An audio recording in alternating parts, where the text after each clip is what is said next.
The fluorescent lights buzzed overhead in courtroom 4B as Natasha Williams sat perfectly still, her hands folded in her lap, watching her husband of 8 years lie through his teeth to a judge. Victor Hartman stood at the plaintiff's table, his expensive suit, the one she had bought him for their anniversary last year, perfectly pressed as he gestured dramatically toward her. "Your Honor, my wife has systematically destroyed our marriage and my livelihood," Victor said, his voice carrying the practiced tone of a man who believed his own lies. "She has withheld $15,000 that rightfully belongs to me, money I need to start over after she threw me out of our home." Natasha didn't flinch. She didn't gasp. She didn't even blink as she watched the man she had loved, supported, and built a life with stand before a judge and paint her as the villain in their story. Behind him, in the gallery, sat Rebecca Torres, the woman who had been sleeping with her husband for the past year. Rebecca's perfectly manicured nails tapped against her purse as she watched the proceedings with the smug satisfaction of someone who thought they had already won. The judge, a stern woman in her 50s named Judge Patricia Coleman, looked over her glasses at Victor. "Mr. Hartman, you're claiming your wife owes you $15,000 in what you're calling emotional damages and lost income opportunity. Can you elaborate on these damages?" Victor's lawyer, a sleek man in his 40s named James Morrison, stood up. "Your Honor, my client invested significant emotional and financial resources into this marriage. When Mrs. Williams decided to end their relationship, she cut off his access to funds that he had contributed to their joint financial planning. The $15,000 represents money that Mr. Hartman would have earned had he not been forced to deal with the emotional trauma of their separation." Natasha almost smiled at the absurdity of it all. Almost. Instead, she remained as still as stone, her dark eyes fixed on the judge. Her lawyer, Patricia Green, sat beside her, occasionally glancing at her client with concern.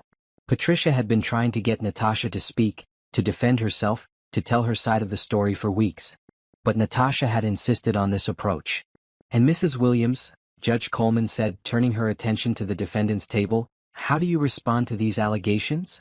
Patricia Green started to stand, but Natasha placed a gentle hand on her lawyer's arm. She stood up slowly, her 5 feet 6 inches frame elegant in a simple navy dress, and looked directly at the judge. "I have no response at this time, Your Honor," Natasha said, her voice calm and clear. The courtroom fell silent. Victor's eyes widened slightly. This wasn't the broken, pleading woman he had expected to see.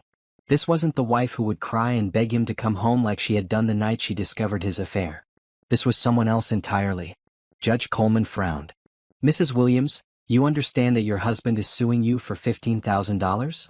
You have the right to present your case." "I understand completely, Your Honor. I simply have no response at this time." Victor's lawyer exchanged glances with his client. This was going better than they had hoped. They had expected Natasha to fight, to make this messy and complicated. Her silence was practically an admission of guilt. "Very well," Judge Coleman said. "Mr. Morrison, please present your evidence." For the next hour, Victor's lawyer presented what he called evidence of emotional damage and lost income. Text messages where Natasha had told Victor to leave their home. Bank statements showing that joint accounts had been closed. Testimony from Victor about how the stress of their separation had prevented him from taking on new construction projects. Through it all, Natasha sat in perfect silence. She didn't object when Victor lied about the timeline of their separation.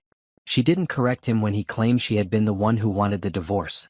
She didn't even react when Rebecca was called as a witness, a friend, who could testify to Victor's emotional state and his inability to work due to the trauma Natasha had caused him. Rebecca took the stand with practiced grace, her long black hair perfectly styled, her designer dress modest but expensive. She was everything Natasha wasn't: young, carefree, without the weight of years of building a life and a business on her shoulders. "I've known Victor for about 2 years, Rebecca testified, lying smoothly. It had actually been just over a year, but who was counting? He's a good man who works hard. When his wife threw him out, he was devastated. He couldn't eat, couldn't sleep. His work suffered because he was so heartbroken." Natasha watched Rebecca's performance with the detached interest of someone watching a movie. She noted how Rebecca's eyes darted to Victor for approval, how she touched her throat when she lied, how she smiled just a little too widely when she talked about Victor's heartbreak. Judge Coleman asked Rebecca a few follow-up questions about Victor's state of mind and his ability to work, all of which Rebecca answered with the appropriate amount of concern and sympathy. She was good at this, Natasha had to admit. She had probably been practicing. When Rebecca stepped down from the witness stand, she avoided Natasha's eyes entirely. She had expected anger, tears, some kind of emotional reaction. Instead, she found herself unsettled by Natasha's calm composure. Victor returned to the stand for closing statements. Your Honor, I just want what's fair. My wife built a successful catering business while I supported her dreams. Now that our marriage is over, I think I deserve compensation for what I've lost. $15,000 is a small price to pay for 8 years of my life. He looked directly at Natasha as he said this, expecting to see her break. Instead, she met his gaze steadily, and for just a moment, Victor felt a chill run down his spine. This wasn't the woman he had married. This wasn't even the woman who had caught him with Rebecca 6 months ago. This was someone he didn't recognize at all. Judge Coleman looked at her notes, then at Natasha. Mrs. Williams, are you certain you don't wish to present any defense or counter-argument? Natasha stood again, her movements measured and precise. Not at this time, Your Honor. Very well. I'll take a brief recess to review the evidence presented and make my decision. As the judge left the courtroom, Victor turned to his lawyer with a triumphant smile. That was easier than I thought it would be. James Morrison nodded, though something about Natasha's behavior bothered him. In his 20 years of practice, he had never seen a defendant so completely calm in the face of what should have been a devastating lawsuit. Most people would fight, would argue, would at least try to defend themselves. Behind them, Rebecca leaned forward. She looks like she's already given up. Poor thing. But Rebecca's sympathy was hollow, and they all knew it. She was already planning how she and Victor would spend the $15,000 they were about to win. Maybe a vacation to celebrate their victory over the woman who had tried to keep them apart. At the defendant's table, Patricia Green leaned over to whisper to her client. Natasha, are you sure about this? There's still time to present our case. I have all the evidence you gathered. We can destroy them. Natasha smiled for the first time that day, and it wasn't a pleasant expression. Not yet, Patricia. Trust me. Patricia had been practicing family law for 15 years, and she had never had a client like Natasha Williams. Most people going through a divorce were emotional, angry, desperate to hurt their ex-spouse. Natasha was calculating, patient, and absolutely terrifying in her composure. The recess stretched on for 20 minutes. Victor grew more confident with each passing moment, joking with his lawyer about how they should have asked for more money. Rebecca checked her makeup and planned their celebration dinner. Meanwhile, Natasha sat perfectly still, her purse on her lap, one hand resting on top of it. Inside that purse was a single sheet of paper that would change everything. When Judge Coleman returned, the courtroom fell silent again. She had a stack of papers in front of her and a serious expression on her face. After reviewing the evidence presented by the plaintiff, I find that Mr. Hartman has made a case for emotional damages and lost income related to the dissolution of his marriage, she began. Victor's smile widened. Rebecca squeezed his shoulder. Even James Morrison looked pleased with himself. However, Judge Coleman continued, before I render my final judgment, I want to give Mrs. Williams one final opportunity to respond to these allegations. The courtroom seemed to hold its breath. All eyes turned to Natasha, who remained seated for a long moment. Then, slowly, she reached into her purse and withdrew a single sheet of paper. She stood up with the same measured grace she had shown all morning and walked to the judge's bench. Her heels clicked against the marble floor in the absolute silence of the courtroom. Your Honor, she said, her voice carrying clearly through the room, I do have one piece of evidence I'd like to present. She handed the paper to Judge Coleman, who took it with a puzzled expression. As the judge's eyes moved across the document, her expression changed dramatically.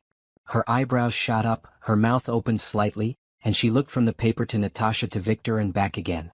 Victor felt his stomach drop. Whatever was on that paper, it wasn't good news for him. Judge Coleman studied the document for what felt like an eternity before looking up at the courtroom. Her expression was no longer neutral, it was stern, and there was something that looked almost like anger in her eyes. Mr. Hartman, she said, her voice cutting through the silence like a blade, I think we need to have a very different conversation. 8.5 years earlier, Natasha Brown had been a different person entirely. At 24, she was fresh out of culinary school with dreams bigger than her bank account and a heart full of hope. She worked 60-hour weeks at a high-end restaurant in downtown Atlanta, saving every penny she could toward opening her own catering business. That's where she met Victor Hartman on a rainy Thursday evening in March. He had come in with a construction crew celebrating the completion of a major project, and while his co-workers got loud and rowdy, Victor sat at the bar nursing a beer and reading a book about sustainable building practices. Natasha noticed him immediately. He was different from the usual customers, quieter, more thoughtful.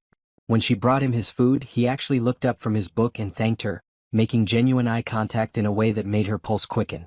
"Good book?" she asked during a lull in the evening rush. Victor held up the cover, "Green Building for the Future." "Trying to convince myself that construction can be about more than just making money," he said with a self-deprecating smile. "Probably naive, but a guy can dream, right?" That smile did something to Natasha that she couldn't explain.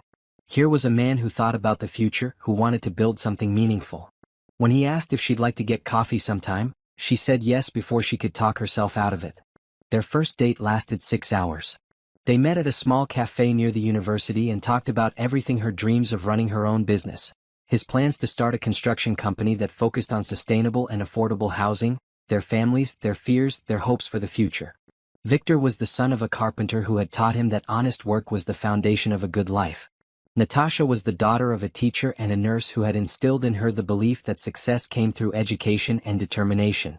They were both driven, both dreamers, both believers in the power of hard work to change their circumstances. They were married 14 months later in a small ceremony at Natasha's childhood church. Victor's parents flew in from Ohio, and Natasha's family filled 3 pews. It was simple, heartfelt, and perfect. In her wedding photos, Natasha's smile was radiant as she looked at the man she thought would build a future with her. The early years of their marriage were a blur of ambition and sacrifice. Natasha worked restaurant jobs during the day and took catering gigs on weekends, slowly building a client base and reputation. Victor worked for other construction companies while saving money to start his own business, taking on side jobs and working overtime whenever he could get it. They lived in a tiny 1-bedroom apartment with second-hand furniture and big dreams. Every dollar was stretched, every decision was made together. When Natasha's old car broke down, they decided she would take the bus to work for 3 months so they could save the repair money for Victor's business license and insurance. When Victor needed new tools, Natasha picked up extra catering jobs to help cover the cost. It wasn't easy, but it was theirs. They were building something together, brick by brick, meal by meal, dream by dream. Natasha's catering business, Elegant Eats, started small birthday parties for friends, small office lunches, the occasional baby shower. But word spread quickly about the young woman who could make magic happen in any kitchen, who treated every event like it was the most important day in her client's life. She had a gift for reading people, for understanding exactly what they wanted before they even knew it themselves. The nervous bride who needed comfort food disguised as elegant cuisine. The executive who wanted to impress his boss but couldn't articulate what impressive meant to him. The family reunion that needed to feel like home, even in a rented hall. Natasha saw these needs and met them with a precision that bordered on telepathic. Her food was more than just delicious, it was emotionally perfect for each occasion. Clients didn't just hire her again, they became evangelists for her business. Victor was her biggest supporter in those early days. He would help her load equipment, taste test new recipes, and even serve food at events when she needed extra hands. He was proud of her success and never showed a hint of jealousy when her business started to grow faster than his construction company. "You're going to be running this city's food scene in 5 years," he told her after she successfully catered a wedding for 200 people with just 2 assistants. They were lying in bed, exhausted but exhilarated, and Victor was massaging her feet. "Only if you're building the venues I'll be working in," she replied, and she meant it. She could see their future so clearly: his construction company creating beautiful, sustainable spaces while her catering business filled them with joy and celebration. By their 3rd year of marriage, both businesses were starting to take off. Natasha had hired 3 full-time employees and was booking events months in advance. Victor had landed several contracts for sustainable housing projects and was finally able to quit his day job to focus on his own company full-time. They moved into a modest 3-bedroom house in a quiet neighborhood, and for the first time in their relationship, they had enough money to breathe. Not enough to be careless, but enough to stop worrying about every single expense. This was when Natasha should have been happiest. Her business was thriving, her marriage seemed solid, and the future looked bright. But it was also when the first cracks in their foundation began to show. Success changed Victor in ways that were subtle at first. He started spending more money on clothes, upgrading his truck, taking clients out to expensive lunches. When Natasha questioned some of the expenses, he would get defensive. "I need to look successful to attract successful clients," he would say. "You of all people should understand that image matters in business." He wasn't wrong. Natasha had invested in professional equipment, uniforms for her staff, and a beautiful website. But something about Victor's approach felt different. Where her investments were about serving her clients better, his seemed to be about serving his own ego. The changes were gradual enough that Natasha told herself she was being paranoid. Victor was still supportive of her business, still helped when she needed extra hands, still talked about their shared future. But there were moments, fleeting looks, dismissive comments, little assertions of authority that made her uncomfortable. When Elegant Eats landed its biggest contract yet providing catering services for a tech company's year-long series of events, Victor's reaction surprised her. "A whole year?" he said when she told him the news. "Are you sure you can handle that kind of commitment?" The question stung. Natasha had been running her business successfully for 4 years. She had never missed a deadline, never failed to deliver exactly what she promised. The doubt in his voice felt like a betrayal. "I've been handling big commitments for years, Victor. This is what we've been working toward. I'm just saying, don't overextend yourself. You don't want to bite off more than you can chew." But even as he said it, Victor was already thinking about what this contract meant for him. More money in their household budget meant more money for his business expenses. It meant he could finally afford the downtown office space he'd been eyeing, the fancy conference table he'd seen at a furniture store, the marketing budget he'd been wanting to invest in. Natasha threw herself into the tech company contract with the same perfectionism she brought to everything else. The work was demanding multiple events per month, varying sizes and styles, exacting standards from clients who were used to getting exactly what they wanted. But she thrived on the challenge. As her business grew, so did her team. She hired 2 more full-time employees and started using freelance staff for larger events. She invested in a commercial kitchen space and a delivery van with the Elegant Eats logo professionally painted on the side. Victor's business, meanwhile, was struggling. The sustainable housing market was smaller and more competitive than he had anticipated. Environmental consciousness was still a niche concern among homebuyers, and those who did care about green building often had limited budgets. Victor found himself caught between his principles and his need to make money. He started taking on more conventional projects: strip malls, generic office buildings, residential developments that were profitable but far from the sustainable vision he had started with. Each compromise felt necessary for survival, but they accumulated like small wounds to his sense of purpose. The irony wasn't lost on him. Natasha was succeeding by staying true to her vision of creating perfect experiences for her clients, while he was surviving by abandoning his vision of creating sustainable spaces for his community. Resentment crept in slowly. Victor told himself he was happy for his wife's success, that he was proud of how hard she worked and how much she achieved.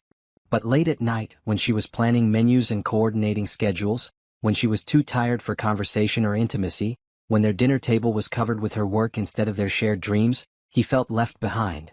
By their 6th year of marriage, the balance of their relationship had shifted entirely. Natasha was the primary breadwinner, the one with the growing business and the bright future. Victor was struggling to keep his company afloat, taking on projects he didn't believe in just to pay the bills. He should have talked to her about how he was feeling.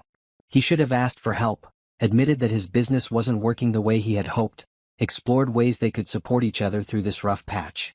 Instead, he began to retreat into himself, nursing his wounded pride and looking for someone to blame for his disappointments. That's when Rebecca Torres entered their lives. Rebecca Torres was 26 years old with the kind of confidence that came from never having to rebuild herself after failure.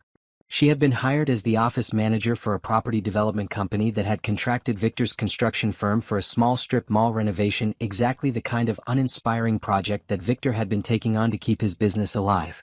She was beautiful in an effortless way that made other women feel overdressed and underprepared. Her long dark hair always looked like she had just stepped out of a salon, her makeup was permanently perfect, and she had the kind of figure that looked amazing in everything from business suits to yoga pants. But it wasn't just her looks that drew Victor's attention. Rebecca had a way of making him feel important, successful, interesting.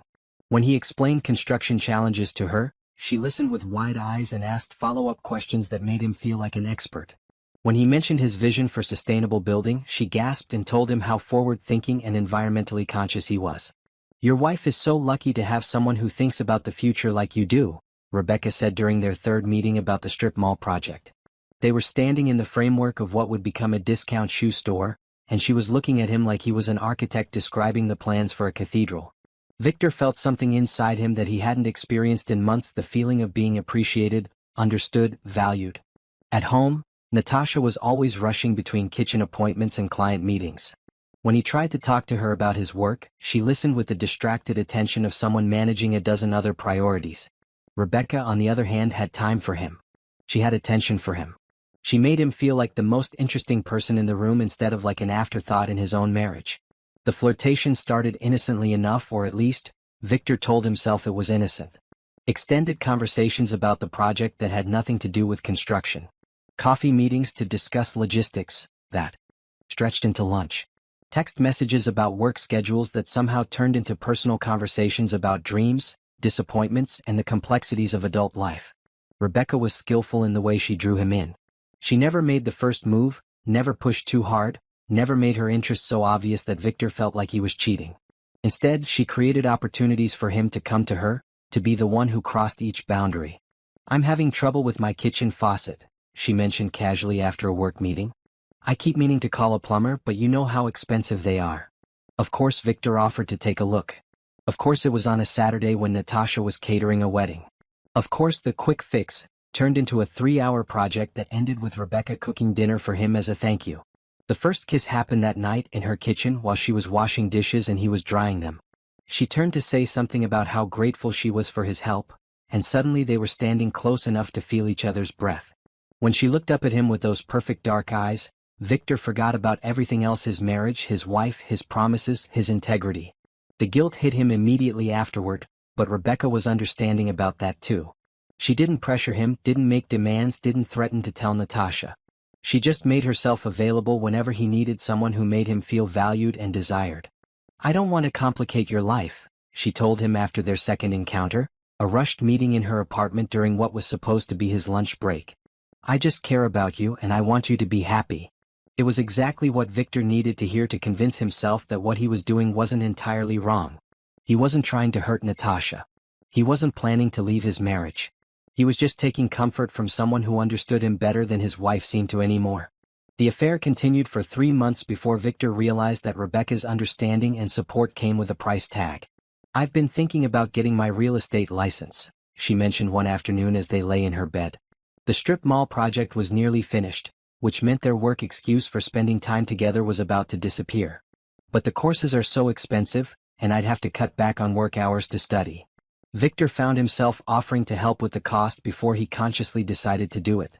$500 to help someone he cared about pursue a career opportunity. It seemed reasonable, even noble. 2 weeks later, Rebecca's car needed repairs. The month after that, she was short on rent because of an unexpected medical bill. Each request was small, reasonable, accompanied by genuine distress and overwhelming gratitude when Victor helped out. He told himself he was just being a good friend to someone who was going through a rough patch. He didn't think about where the money was coming from: the joint accounts he shared with Natasha, the business funds that were supposed to be for equipment and payroll, the savings they had built together over 8 years of marriage. By the time Natasha noticed the irregularities in their accounts, Victor had given Rebecca over $8,000. It was a Tuesday evening in September when Natasha sat down with their monthly financial statements and realized something was wrong. She managed the books for her catering business with meticulous precision, and she applied the same attention to detail to their personal finances. The credit card statement showed charges she didn't recognize: expensive dinners at restaurants she and Victor had never been to, purchases at jewelry stores and lingerie boutiques, hotel charges in their own city. The joint checking account showed cash withdrawals that didn't match their usual spending patterns. Natasha's first thought was identity theft. Someone had clearly gotten hold of their account information and was using it to fund their lifestyle. She started to reach for the phone to call the bank's fraud department when she noticed something that made her blood run cold. The timing of the withdrawals matched Victor's work schedule perfectly. The restaurant charges were always during lunch hours on days when he said he was meeting with clients. The hotel charges were on afternoons when he claimed to be at job sites across town. With a growing sense of dread, Natasha pulled up 6 months' worth of statements and started looking for patterns. What she found was a systematic depletion of their accounts that coincided exactly with Victor's work on the strip mall project. She sat at their kitchen table, surrounded by paper statements and printouts from their online banking, and felt her marriage crumbling around her. Each transaction told part of a story she didn't want to believe: lunch dates, gifts, hotel rooms, cash withdrawals that were probably funding someone else's lifestyle. The betrayal was financial as well as emotional. This wasn't just an affair, it was theft.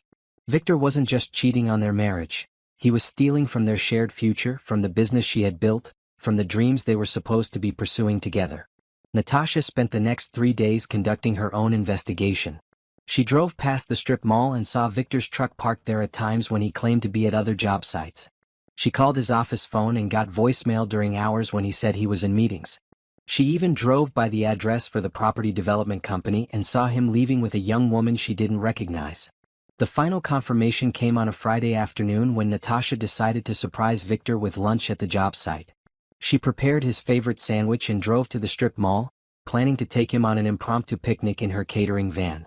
She found the building locked and dark, with a sign indicating that construction had been completed 2 weeks earlier. Victor had been lying about where he was spending his time for at least 2 weeks, possibly longer. The project that had supposedly been keeping him busy was already finished. So where was he going every day? And who was he with? Natasha sat in her van outside the empty building and called Victor's cell phone. "Hey baby," he answered, and she could hear music and conversation in the background. "What's up?" "Just wanted to see how the strip mall project was going. Are you still on schedule to finish this month?" There was a pause, and Natasha could practically hear him calculating his lies. "Yeah, we're running a little behind actually.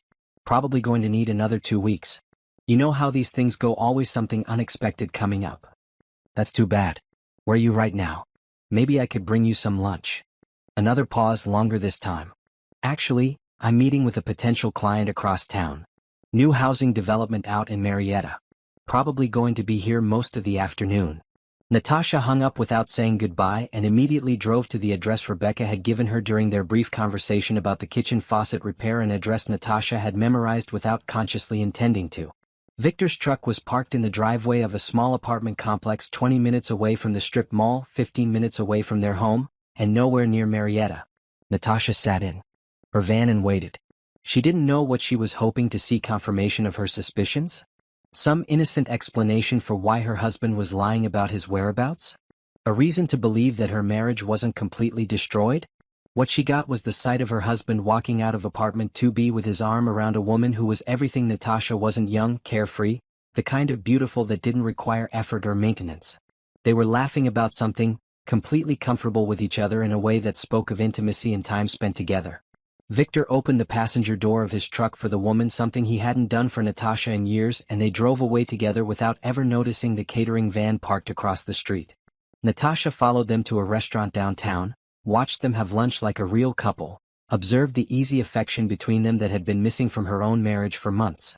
She saw Victor pay for their meal with a credit card that she would be seeing on their statement in a few weeks. The woman Rebecca, though Natasha didn't know her name yet, was wearing a necklace that Natasha was sure she'd seen charged to their joint account. Her handbag looked expensive, and her clothes had the carefully casual look of someone who shopped at stores where everything cost more than most people made in a week. This wasn't a new relationship. This wasn't a moment of weakness or a recent mistake. This was an established affair, complete with its own routines, inside jokes, and financial arrangements. And Natasha had been paying for it. She drove home in a daze, her mind reeling with the implications of what she'd discovered. Her husband was cheating on her with a woman he was apparently supporting with money from their joint accounts. He had been lying to her face for months about where he was and what he was doing. The financial foundation they had built together was being used to fund his betrayal of their marriage. That evening, when Victor came home with stories about his difficult day dealing with construction delays and demanding clients, Natasha said nothing. She served him dinner, asked about his day, listened to his lies with the same attention she'd always given to his stories about work. But inside she was already planning. Victor had betrayed her trust, stolen from their accounts, and assumed she was too trusting or too busy to notice. He had underestimated her completely. He was about to learn that underestimating Natasha Williams was a very expensive mistake. The next month was the worst of Natasha's life, but she endured it with the patience of someone playing a very long game. Every morning, she kissed Victor goodbye and wished him a good day, knowing he was leaving to spend time and money with another woman. Every evening, she listened to his fabricated stories about construction delays and difficult clients, knowing that every word was a lie designed to cover up his betrayal. But while Victor thought he was successfully deceiving his wife, Natasha was conducting the most thorough investigation of her life. Years of running a business had taught her the importance of documentation, and she applied those skills to uncovering the full extent of his deception. She started with their finances, going back a full year to trace every suspicious transaction. What she found was worse than she had imagined. The affair with Rebecca hadn't started with the strip mall project, it had been going on for almost 10 months. The financial betrayal wasn't just about lunch dates and hotel rooms, it was a systematic theft that totaled over $15,000. Victor had been taking money from their joint accounts in small, regular increments that were designed to avoid detection. $50 here, $100 there, occasional larger withdrawals that he had disguised as business expenses or household needs. He had opened a credit card in both their names without telling her, using it to pay for gifts and experiences with Rebecca before making minimum payments that barely covered the interest. The most devastating discovery was that Victor had been taking money directly from her business accounts. As the primary account holder for Elegant Eats, Natasha had given Victor access for emergencies and to help with business expenses when needed. He had been using that access to fund his affair, stealing money that belonged not just to Natasha but to her employees and her clients. Every catered event, every satisfied customer, every hour of hard work that had built her business, Victor had been treating it all as his personal bank account to finance his relationship with Rebecca. Natasha sat in her home office at 2 a.m, surrounded by printed bank statements and credit card bills, calculating the full extent of the theft. $15,000. Enough to buy a car, make a down payment on a house, or fund a year's worth of business expansion. Victor had stolen $15,000 from their shared life to pay for his affair. But the financial betrayal was only part of the story. Natasha's investigation revealed a level of deception that went far beyond what she had initially discovered. Victor wasn't just having an affair, he was living an entirely double life. Through careful observation and some strategic questioning of mutual acquaintances, Natasha learned that Victor had been telling people that his marriage was essentially over. He had been portraying himself as a man trapped in a loveless relationship with a workaholic wife who didn't appreciate him or support his dreams. Rebecca, meanwhile, believed that Victor was planning to leave Natasha as soon as he could figure out the financial details. She had been introduced to some of Victor's friends and co-workers as his girlfriend, not his secret affair partner. In Rebecca's mind, she wasn't breaking up a happy marriage, she was helping a good man escape from an unhappy one. The lies were elaborate and consistent. Victor had created an entire narrative in which Natasha was the villain of their marriage story. She was controlling, unsupportive, more interested in her business than her husband. She was the reason he couldn't pursue his sustainable building dreams, the reason his construction company was struggling, the reason he was unhappy with his life. None of it was true, but Victor had been telling these lies for so long that he seemed to believe them himself. He had rewritten their entire relationship history to justify his betrayal, painting himself as the victim and Natasha as the obstacle to his happiness. The most painful part of Natasha's investigation was discovering how many people in their social circle knew about the affair. Victor hadn't been particularly discreet, and Rebecca certainly hadn't been. They had been seen together at restaurants, shopping centers, and community events by people who knew both Victor and Natasha. But instead of telling Natasha what they had witnessed, these mutual friends had chosen to stay silent. Some of them probably believed Victor's version of events, that his marriage was over and he was just moving on with his life. Others might have felt it wasn't their place to get involved in someone else's relationship drama. The result was that Natasha had been humiliated publicly without even knowing it. While she had been working 60-hour weeks to build her business and support their shared dreams, her husband had been parading around town with his girlfriend, and everyone knew except her. The isolation was crushing. Natasha realized she couldn't trust anyone in their social circle, couldn't rely on friends who had watched her husband betray her without saying a word. The marriage she thought she had been fighting for was already over in the eyes of everyone who mattered to them. But it was the discovery of Victor and Rebecca's future plans that finally pushed Natasha from heartbreak into cold, calculating anger. She found the evidence on Victor's laptop, which he had carelessly left open on their kitchen table while he was in the shower. An email thread with Rebecca about apartments they wanted to look at together, vacation destinations they were considering for the winter, and most damning of all, a consultation with a divorce attorney about how to protect Victor's assets during the separation process. The attorney had advised Victor to document Natasha's long work hours and business obsession as evidence of neglect. He had suggested that Victor could claim emotional damages and loss of consortium, the legal term for the loss of companionship and affection in a marriage. The goal was to position Victor as the injured party in their divorce, someone who deserved compensation for years of being ignored and underappreciated by his career-focused wife. The $15,000 lawsuit that would eventually land them in court had been planned from the beginning. It wasn't a desperate attempt to get money after their marriage fell apart, it was a calculated strategy to extract as much money as possible from Natasha while simultaneously destroying her reputation and credibility. Victor and his attorney had developed a timeline that painted Natasha as increasingly cold and distant over the past year, prioritizing her business over their relationship. They had documented instances where she had worked late, missed social events, or been too tired for intimacy, framing these normal aspects of running a growing business as evidence of her failure as a wife. The plan was to file for divorce claiming irreconcilable differences caused by Natasha's neglect, then immediately follow with a civil lawsuit for emotional damages. The combination would allow Victor to claim both that the marriage failed because of Natasha's behavior and that he deserved financial compensation for the suffering her behavior had caused him. It was brilliant in its cruelty, and it might have worked if Natasha had been the naive, trusting wife that Victor thought he had married. But Natasha wasn't naive anymore. She was angry and she was smart and she had learned everything she needed to know about documenting evidence and building a case. If Victor wanted to play games with lawyers and lawsuits, she was prepared to play at a level he couldn't imagine. The first thing she did was hire her own attorney, not a family law specialist, but a criminal defense lawyer who specialized in financial crimes. Patricia Green had handled embezzlement cases, fraud investigations, and white-collar prosecutions. She knew how to build a case that would stand up in court and how to present evidence that would destroy the opposing side's credibility. Patricia's first advice was simple: document everything but don't confront Victor yet. Let him continue his plans while building an ironclad case against him. Every day that Victor continued to steal money and lie about his activities was another day of evidence that would support Natasha's eventual counterattack. So Natasha continued to play the role of the oblivious wife while secretly building a case that would expose Victor's crimes and lies.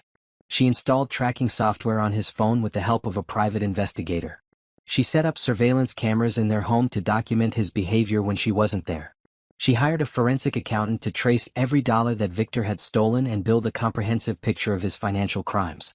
Most importantly, she started creating her own paper trail. Every conversation with Victor was documented. Every lie he told was recorded and verified. Every instance of financial theft was traced and cataloged. By the time Natasha was finished, she would have enough evidence to destroy Victor in court and send him to prison for embezzlement. But even as she built her case, Natasha was struggling with the emotional reality of her situation.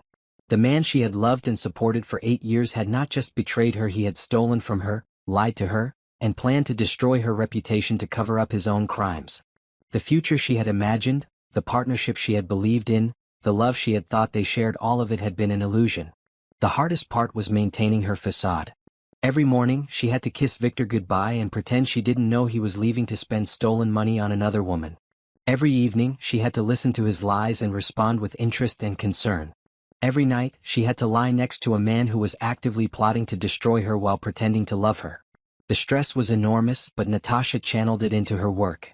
Her business became her refuge, the one place where she could be honest and authentic. She threw herself into her catering events with an intensity that impressed even her longtime employees. "Boss, you've been working like a machine lately," said Jennifer, her head chef. "Maybe you should take a vacation or something. You look exhausted." Natasha smiled tightly. "Just trying to stay ahead of the competition. You know how it is in this business, one bad event and everyone's talking about it." It wasn't entirely a lie. Natasha was working harder than ever, but not just to stay competitive. She was building her business into an empire that could survive whatever Victor tried to do to her. If he wanted to claim that her work success had destroyed their marriage, she was going to make sure that success was substantial enough to protect her from whatever he threw at her. The irony wasn't lost on her. Victor's betrayal was making her a better businesswoman, stronger and more independent than she had ever been before. While he was stealing from their accounts to fund his affair, she was building something that would outlast both their marriage and his attempts to destroy her. 3 weeks before Victor filed his lawsuit, Natasha made her final preparations. She moved her personal money into accounts that Victor couldn't access. She secured all evidence of his theft and affair. She finalized her counter-lawsuit, which would seek full restitution for the money he had stolen plus damages for emotional distress, loss of business opportunities, and destruction of her credit rating. Most importantly, she prepared the single document that would destroy Victor's case and expose him for what he truly was: a thief who had been caught stealing from his wife and was now trying to claim he was the victim of their failed marriage. On the night before Victor served her with divorce papers, Natasha sat in her home office and looked at the evidence she had collected. Bank statements showing systematic theft. Photos and videos documenting his affair. Email threads revealing his plans to destroy her reputation. A forensic accounting report that detailed exactly how much money he had stolen and where it had gone. Victor thought he was about to blindside his naive wife with a cleverly planned legal attack. He had no idea that she had been 3 steps ahead of him for months, building a case that would not just defeat his lawsuit but potentially send him to prison. Tomorrow the game would begin in earnest. But tonight, Natasha allowed herself one moment of grief for the marriage she had thought she had, the partnership she had believed in, and the future she had been working toward with a man who had never deserved her trust. Then she locked her evidence away and went to bed, sleeping soundly for the first time in months. Justice, she had learned, was an excellent cure for insomnia.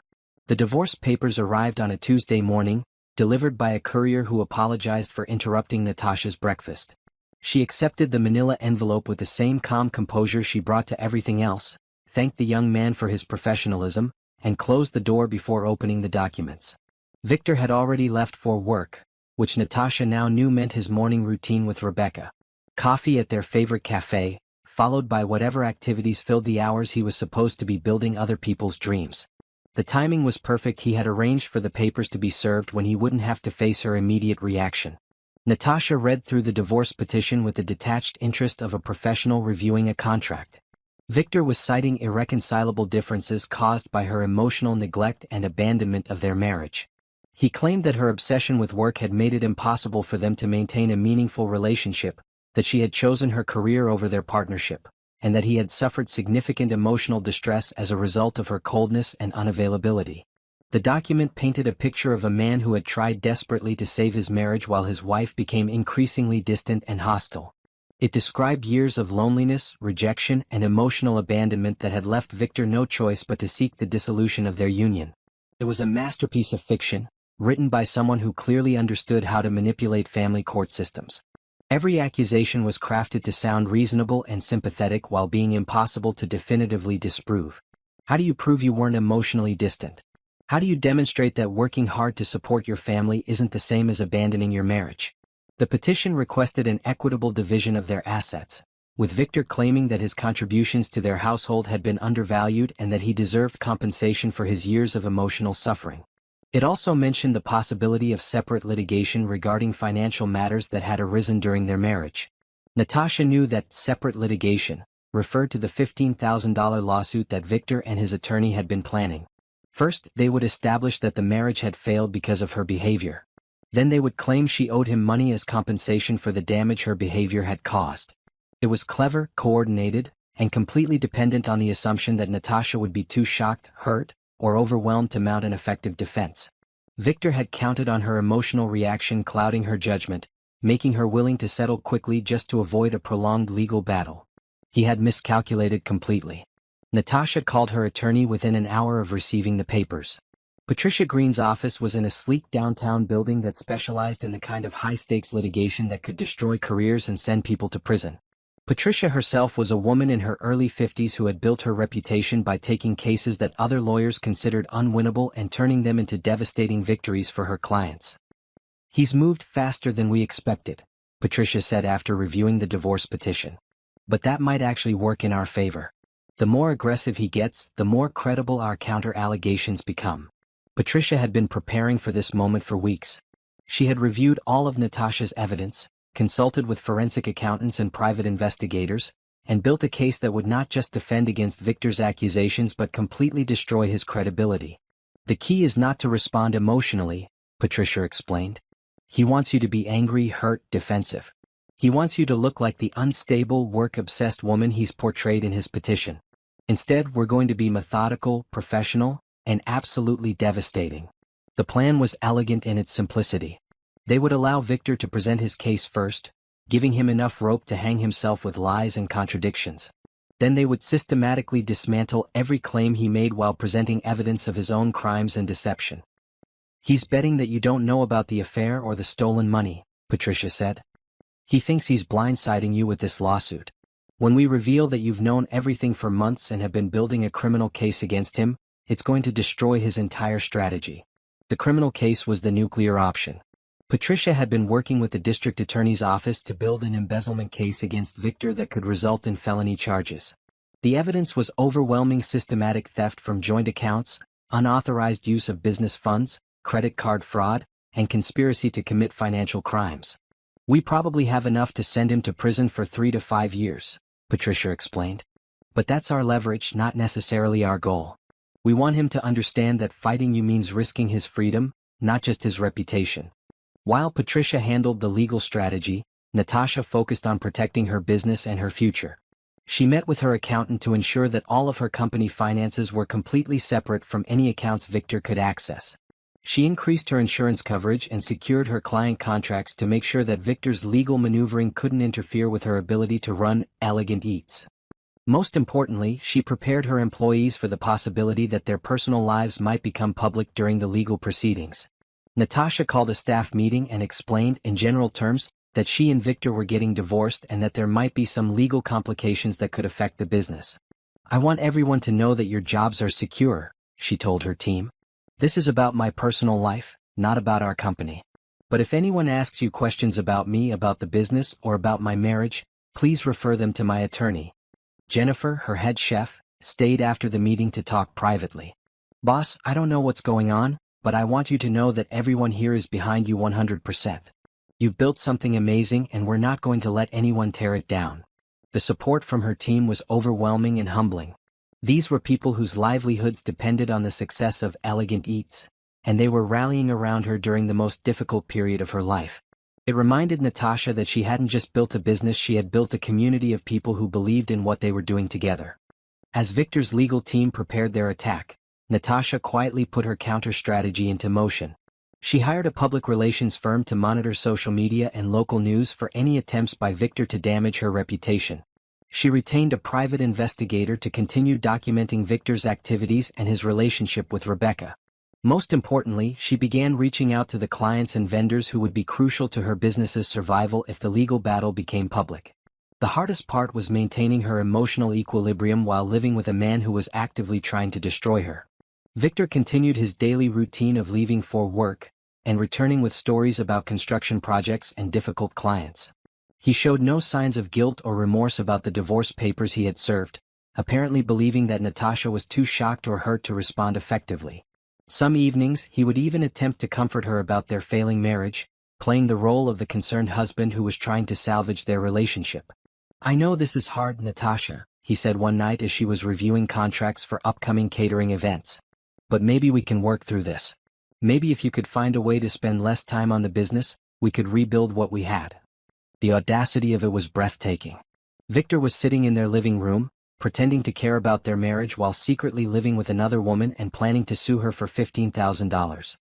He was suggesting that she sacrifice the business she had built to save a relationship that he had already destroyed. "I'll think about it," Natasha replied calmly, not looking up from her paperwork. "Right now I just need to make sure I can handle all these upcoming events." Victor smiled, apparently satisfied that his wife was considering his suggestion. He had no idea that the paperwork she was reviewing included forensic accounting reports that detailed his theft, surveillance photos that documented his affair, and legal briefs that would expose him as a criminal. 2 weeks after receiving the divorce papers, Natasha got the news she had been waiting for.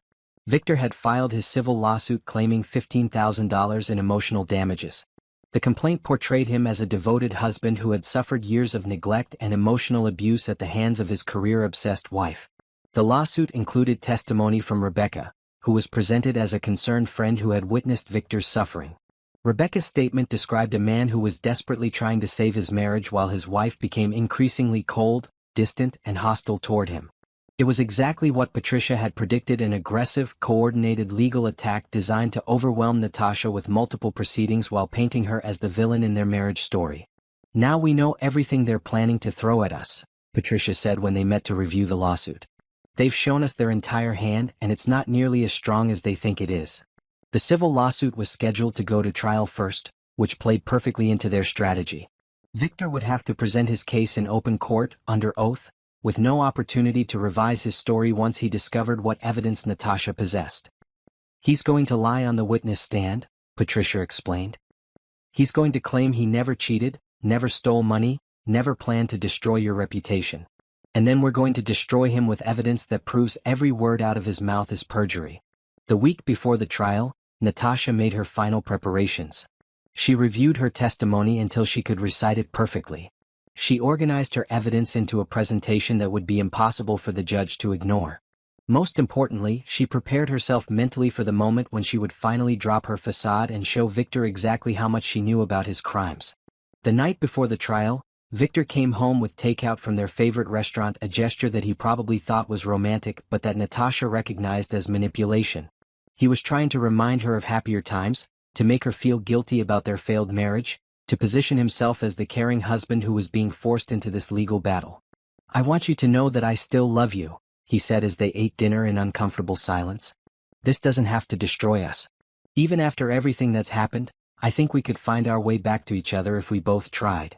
Natasha looked at him across their kitchen table, the same table where she had discovered the evidence of his affair, the same space where she had planned her investigation and built her case against him.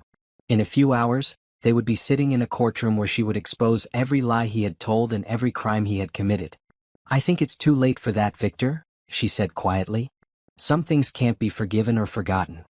Victor nodded sadly, apparently interpreting her words as an admission of defeat. He thought she was giving up, accepting that their marriage was over, preparing to settle his lawsuit rather than fight it.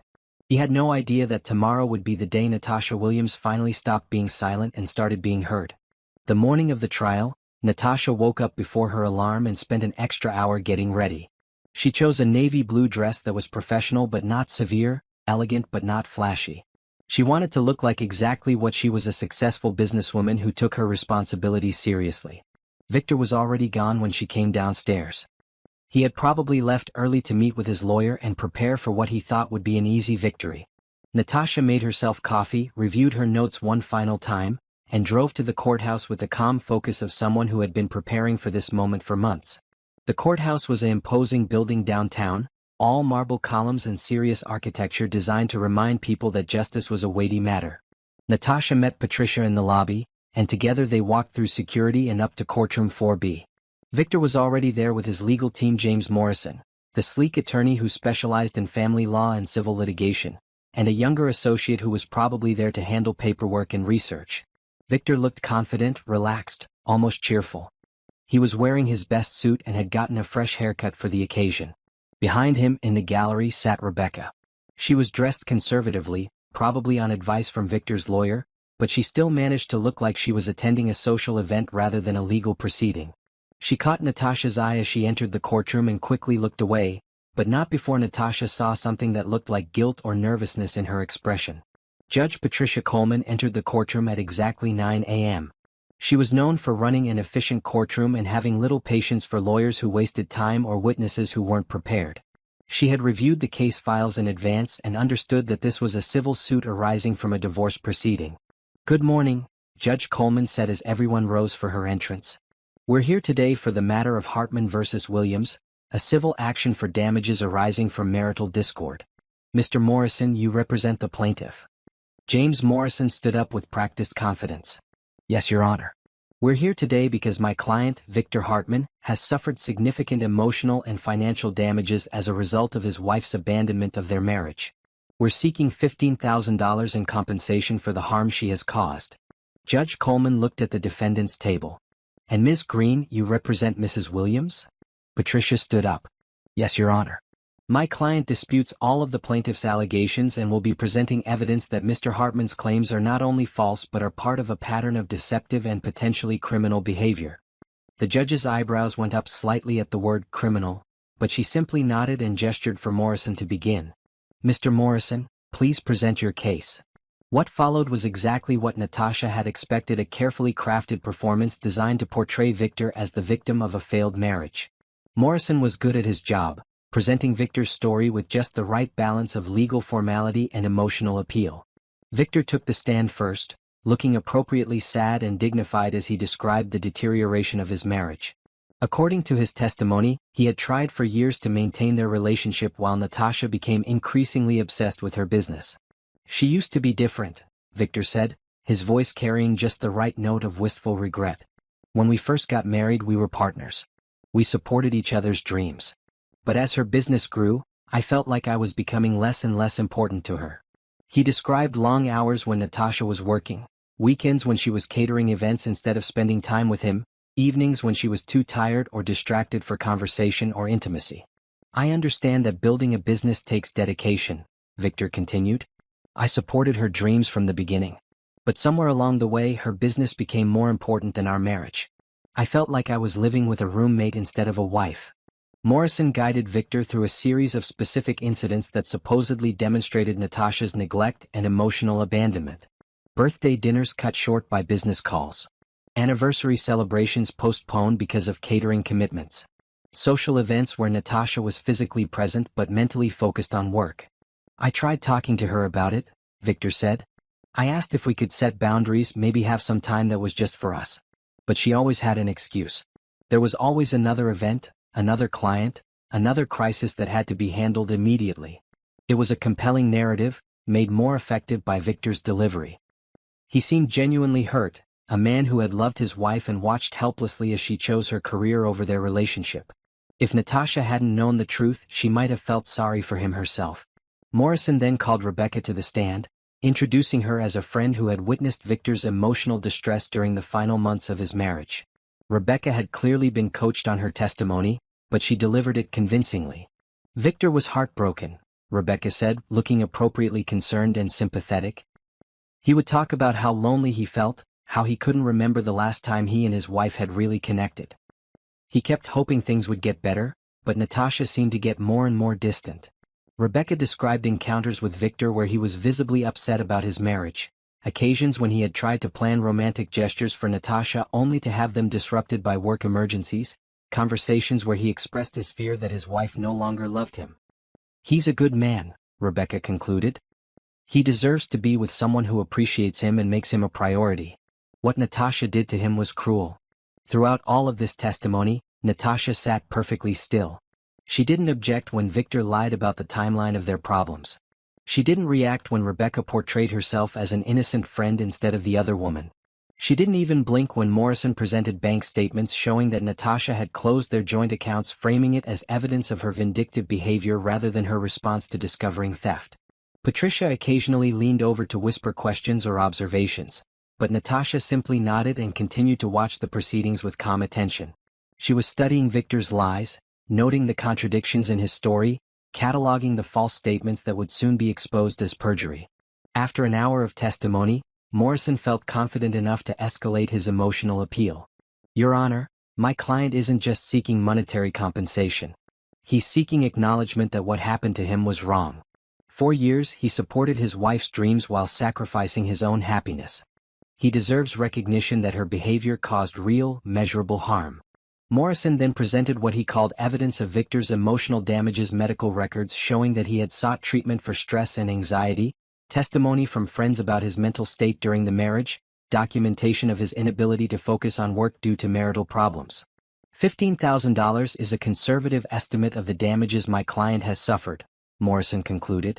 It represents lost income from construction projects he couldn't complete because of emotional distress, medical expenses for treatment of anxiety and depression, and compensation for years of emotional pain caused by his wife's neglect.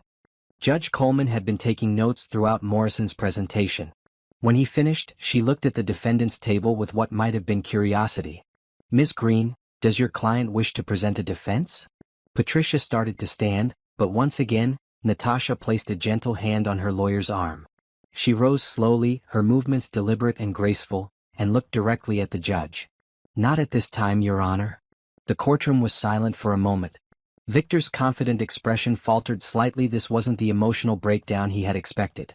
Morrison looked puzzled, whispering something to his associate about whether they should push for an immediate judgment.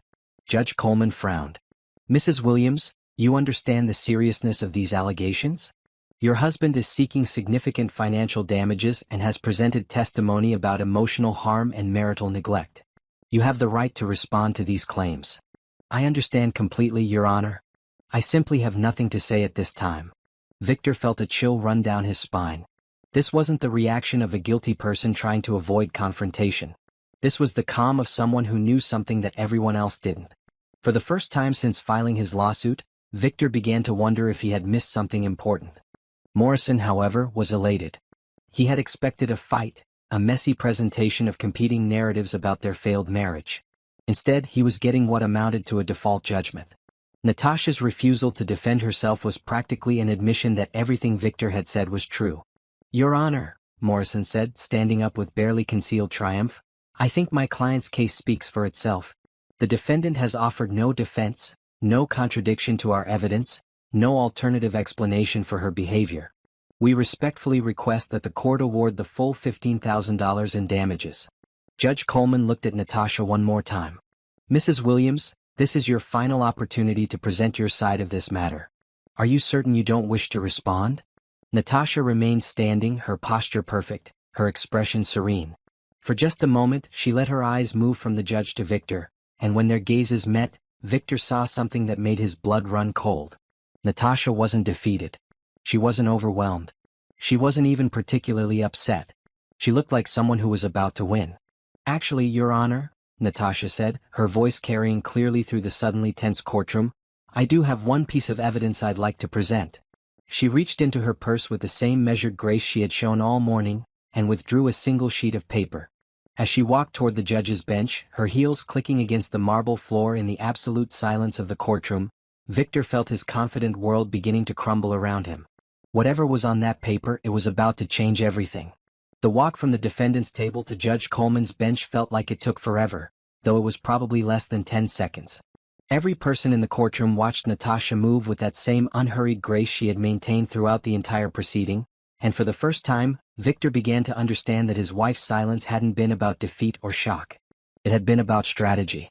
Judge Coleman accepted the document with a neutral expression, but as her eyes moved across the page, her entire demeanor changed.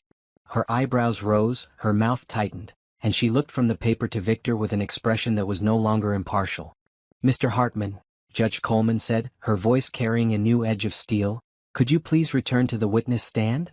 Victor felt like the floor was shifting beneath his feet, but he had no choice but to comply. Morrison shot him a questioning look, but Victor could only shrug helplessly. He had no idea what was happening, but every instinct he had was screaming that it was very, very bad. "Mr. Hartman," Judge Coleman said once he was seated, "you testified under oath that your marriage failed because your wife neglected you emotionally and prioritized her business over your relationship. Is that correct?" "Yes, Your Honor." Victor's voice sounded smaller than it had during his earlier testimony. "And you testified that you have suffered emotional damages as a result of this neglect, damages that have affected your ability to work and function normally?" "That's right." Judge Coleman held up the paper that Natasha had given her. "Mr. Hartman, are you familiar with account number 7429851 at First National Bank?" Victor's heart stopped. That was the account number for the joint checking account he had been taking money from to fund his relationship with Rebecca. How could Natasha possibly know the specific account number? How could she have documentation that would be relevant to their divorce case? I'm not sure I remember all of our account numbers," Victor stammered. "Let me refresh your memory," Judge Coleman said, her tone becoming increasingly stern. "This document is a forensic accounting report that details systematic withdrawals from joint marital accounts totaling $15,473. These withdrawals were made over the course of 11 months and were used to fund expenses including restaurant meals, hotel rooms, jewelry purchases, and cash withdrawals." The courtroom was dead silent. Morrison was frantically shuffling through his papers, trying to find some explanation for evidence he had never seen before. Rebecca had gone pale in the gallery, suddenly understanding that her comfortable anonymity was about to disappear. "Mr. Hartman," Judge Coleman continued, "can you explain why you were making these withdrawals from accounts that belonged to both you and your wife?" Victor's mouth opened and closed, but no words came out. Every lie he had told, every story he had constructed about his marriage, was crumbling in real time. The careful narrative about his wife's emotional neglect was being replaced by documented evidence of his own financial crimes. "Furthermore," Judge Coleman said, consulting the document again, "this report indicates that some of these withdrawals were made from business accounts belonging to Elegant Eats Catering Company, where you were listed as an authorized user for emergencies only. Can you explain why you were taking money from your wife's business accounts?" Morrison finally found his voice. "Your Honor, we object to the introduction of this evidence. We weren't given any notice of forensic accounting reports or financial documentation. This appears to be an ambush tactic designed to prejudice the court against my client." Judge Coleman turned her attention to the defense table. "Ms. Green, would you care to explain the timing of this evidence?" Patricia stood up with the composed confidence of a lawyer who had been waiting months for this moment. Your Honor, this document was prepared in response to irregularities that Mrs. Williams discovered in their joint accounts several months ago. She has been investigating these financial discrepancies while attempting to determine whether her marriage could be saved. Several months ago? Judge Coleman repeated. Mrs. Williams has known about these financial issues for months and chose not to confront her husband about them? That's correct, Your Honor. Mrs. Williams hoped that by gathering complete information about the extent of the financial irregularities, she might be able to address them within their marriage. However, when Mr. Hartman chose to file for divorce and then pursue this lawsuit, it became necessary to present this evidence. Judge Coleman looked at Victor, who was sitting in the witness chair looking like a man watching his entire life fall apart. Mr. Hartman, I'll ask you again, can you explain these withdrawals? Victor knew he was trapped. He could continue lying, but the forensic accounting report presumably contained evidence that would expose any falsehood. He could admit to taking the money but try to justify it somehow. Or he could attempt to minimize the damage by taking responsibility and hoping for mercy. Your Honor, Victor said, his voice barely above a whisper, I can explain. Please do. The money? Some of it was for legitimate expenses. Business lunches, client meetings, things like that. But some of it. Victor trailed off, unable to find words that would make his theft sound reasonable. Some of it was for what, Mr. Hartman? I was going through a difficult time. I felt like my wife didn't appreciate me anymore. I made some poor decisions about how to spend money, but I never intended to hurt anyone. Judge Coleman's expression grew even more stern. Mr. Hartman, are you telling this court that you took over $15,000 from joint accounts and your wife's business accounts because you were feeling unappreciated? Victor realized how pathetic his explanation sounded, but he was in too deep to stop now. I wasn't thinking clearly. The stress of our marriage problems affected my judgment. I see. Judge Coleman turned to Patricia. Ms. Green, does your client have additional evidence related to these financial irregularities? Patricia smiled for the first time since the trial had begun. Yes, Your Honor. Quite a bit of additional evidence. She walked to the defense table and picked up a thick folder that had been sitting there throughout Victor's entire testimony. Victor watched in growing horror as Patricia began removing documents from the folder: bank statements, photographs, printed emails, credit card bills. Your Honor, Patricia said, the forensic accounting report was just the beginning of what Mrs. Williams discovered during her investigation. She also documented where this stolen money was being spent and with whom. Patricia handed Judge Coleman a series of photographs. These are surveillance photos showing Mr. Hartman with Rebecca Torres, who testified earlier as a character witness for Mr. Hartman. The photos were taken over a period of several weeks at various restaurants, hotels, and shopping centers. Victor felt his world collapsing completely. Natasha had known about Rebecca all along. She had been watching them, documenting their affair, building a case while he thought he was successfully deceiving her. In the gallery, Rebecca was no longer just pale, she looked like she was about to be sick. She had testified under oath that she was just a concerned friend who had witnessed Victor's emotional distress. The photographs would prove that she had lied to the court about the nature of their relationship. Furthermore, Patricia continued, we have documentation showing that much of the money Mr. Hartman took from joint accounts was used to pay for expenses related to his affair with Ms. Torres. Hotel rooms, restaurant meals, gifts, and even cash payments that appear to have been used to support Ms. Torres's lifestyle. Judge Coleman studied the photographs with an expression of growing outrage. Ms. Green, are you alleging that Mr. Hartman has committed perjury in my courtroom? Your Honor, Mr. Hartman testified under oath that his marriage failed because of his wife's emotional neglect. He claimed that he suffered emotional damages that affected his ability to work and function. However, the evidence shows that during the time period when he claims to have been suffering from his wife's neglect, he was actually engaged in an extramarital affair that he was funding with money stolen from joint marital accounts and his wife's business. Morrison was frantically trying to object, but Judge Coleman silenced him with a look. Mr. Morrison, your client is still under oath. I want to hear his explanation for this evidence. Victor sat in the witness chair feeling like a trapped animal. Every word he had spoken earlier in the trial had been a lie, and now those lies were being exposed one by one. He could see his future crumbling, not just the lawsuit he had expected to win, but his freedom, his reputation, his entire life. Mr. Hartman, Judge Coleman said, her voice cutting through his panic, did you or did you not have a romantic relationship with Rebecca Torres during your marriage to the defendant? Victor looked at Rebecca in the gallery, then at Natasha at the defense table. His wife was watching him with the same calm composure she had maintained throughout the entire trial, but now he understood what that composure meant. She had known everything. She had been playing a game that was several levels above anything he had imagined. Victor started, then stopped. Any answer he gave would destroy either his perjury case or his theft case. If he admitted to the affair, he would be admitting that his entire testimony about emotional neglect was false. If he denied it, he would be committing additional perjury in the face of photographic evidence. Mr. Hartman, I'm going to ask you one more time. Did you have a romantic and sexual relationship with Rebecca Torres while you were married to Natasha Williams? Victor closed his eyes, knowing that his next words would change everything. Yes, Your Honor. The courtroom erupted. Morrison was objecting loudly, claiming that his client was being ambushed and that the evidence should have been disclosed earlier. Rebecca was crying in the gallery, apparently realizing that her involvement in the case had just become much more serious. Court security was trying to maintain order as the gallery buzzed with whispered conversations. Judge Coleman banged her gavel repeatedly until the courtroom fell silent. Mr. Morrison, your objection is noted but overruled. Your client was under oath, and he has now admitted to facts that directly contradict his earlier testimony. She turned back to Victor. Mr. Hartman, you testified under oath that your marriage failed because your wife neglected you emotionally. You claimed that this neglect caused you emotional damages worth $15,000.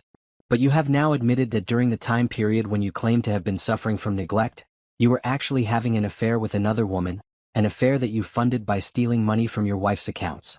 Is that correct? Victor nodded miserably. I need a verbal response for the record, Mr. Hartman. Yes, Your Honor. That's correct. Judge Coleman looked at the forensic accounting report again, then at the photographs, then back at Victor. Mr. Hartman, did you take money from your wife's business accounts without her knowledge or permission? Yes, Your Honor. Did you use this money to pay for expenses related to your affair with Ms. Torres? Yes, Your Honor. And did you lie under oath earlier today when you testified that your marriage failed because of your wife's emotional neglect? Victor felt like he was drowning, but he had no choice but to continue admitting to the truth. Yes, Your Honor. Judge Coleman set down her papers and looked at Victor with an expression of absolute disgust. Mr. Hartman, in 30 years of sitting on this bench, I have rarely seen such a calculated and malicious abuse of the legal system. You have committed perjury in my courtroom, you have apparently committed theft from your wife's accounts, and you have attempted to use the courts to victimize the very person you have already betrayed and robbed. She turned to Patricia. Ms. Green, I assume your client will be filing counterclaims related to this matter? Patricia stood up with the confident smile of someone who had just won the most important case of her career. Yes, Your Honor. Mrs. Williams will be filing a countersuit seeking restitution for the stolen funds, damages for emotional distress and damage to her credit and business reputation, and punitive damages for Mr. Hartman's abuse of the legal system. And what about the criminal implications of this evidence? We have already been in contact with the District Attorney's Office regarding possible embezzlement and fraud charges, Your Honor. Those proceedings will be separate from this civil matter. Judge Coleman nodded grimly. Mr. Hartman, I am dismissing your lawsuit with prejudice. Furthermore, I am ordering you to pay all court costs and attorney fees for both sides. Ms. Green, please file your countersuit at your convenience. This court will give it expedited consideration. She looked around the courtroom, her gaze stopping at Rebecca in the gallery. Ms. Torres, as someone who testified under oath in these proceedings, I strongly suggest you consult with an attorney regarding your potential exposure to perjury charges. Rebecca fled the courtroom immediately, pushing past the other spectators in her rush to escape. Victor sat slumped in the witness chair, looking like a man who had just lost everything he cared about. But Judge Coleman wasn't finished with him yet. Mr. Hartman, I want you to understand something very clearly. You came into my courtroom today expecting to victimize your wife a second time. You had already betrayed her trust, stolen her money, and destroyed your marriage through your own selfish actions. But that wasn't enough for you. You wanted to use the legal system to continue your abuse, to portray yourself as the victim while seeking financial compensation for crimes you had committed. Victor couldn't meet her eyes. You underestimated your wife completely, Judge Coleman continued. While you were stealing from her and lying to her, she was building a case that has exposed you as a thief, a liar, and a fraud. The very money you are seeking from her in damages is money that you stole from her in the first place. The emotional distress you claim to have suffered was actually emotional distress that you were causing through your own criminal behavior. The judge's words hit Victor like physical blows. Every sentence was true, every accusation was deserved, and every consequence was something he had brought on himself through his own choices. "This case is dismissed," Judge Coleman concluded. "Mr. Hartman, I suggest you use whatever time you have before criminal charges are filed to get your affairs in order. Ms. Williams, I apologize that you had to endure this abuse of our legal system, but I want you to know that justice will be served." As the judge left the courtroom, Victor remained sitting in the witness chair, unable to move or speak. His lawsuit was gone, his lies were exposed, his marriage was destroyed, and his freedom was in jeopardy. The $15,000 he had sought from Natasha was money he had stolen from her in the first place, and now he would be lucky if he didn't spend the next several years in prison. At the defense table, Natasha was calmly packing her papers back into her briefcase. She had spoken fewer than 50 words during the entire trial, but those words had destroyed Victor's case and exposed his crimes more effectively than hours of testimony could have done. The single sheet of paper she had handed to the judge had been the first domino in a sequence that would reshape both of their lives forever. But unlike Victor, Natasha was prepared for what came next. She had been preparing for months.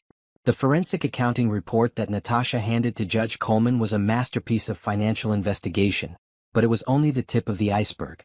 The single sheet of paper that destroyed Victor's case in minutes was actually a summary of a much larger investigation that had taken months to complete and would have taken hours to present in its entirety. Patricia had chosen the summary strategically. Rather than overwhelming the court with hundreds of pages of evidence right away, she had distilled the most damaging information into a single, undeniable document that would force Victor to admit to his crimes under oath. Once he had committed perjury by denying the affair and the theft, the rest of their evidence would be not just convincing but devastating. The full investigation had been conducted by Maxwell and Associates, a forensic accounting firm that specialized in financial crimes and divorce cases. Sarah Maxwell, the lead investigator, had 20 years of experience tracing hidden assets, documenting financial abuse, and building cases that could stand up in both civil and criminal court. "Mrs. Williams," Sarah had told Natasha during their first meeting, "what you're describing sounds like systematic financial abuse combined with identity theft and potential embezzlement.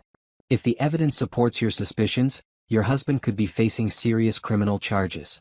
Sarah had started with the basic bank records that Natasha provided, but she quickly discovered that Victor's financial crimes were more extensive than either of them had initially realized.